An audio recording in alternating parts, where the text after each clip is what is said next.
How big of a concern is that, what you just mentioned there, the threat from Israel on renewed strikes? How big of a concern is that for officials in Iran, the thought of going back to war or having more strikes take place?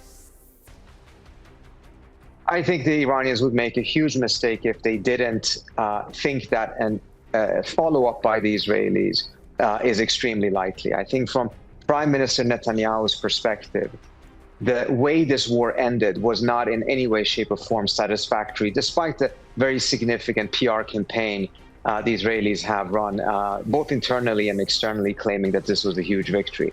At the end of the day, after 9 days of war, the Israelis wanted a ceasefire. Compare that to Israel's conduct in Gaza or in Lebanon. In Gaza, after 2 years, the Israelis had to be dragged into a ceasefire, and even then, they immediately violated it. Same thing in Lebanon. But in the case of Iran, only after 9 days, they wanted a ceasefire and they kept to it. The key reason for that is that the Iranian missiles inflicted significant damage on the Israelis.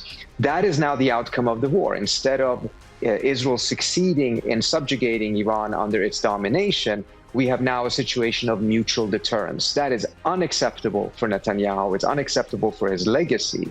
And as a result, the likelihood of Israel trying to attack Iran again is very, very high. And that is on top of his agenda as he's coming to Washington in 2 days. جهان بین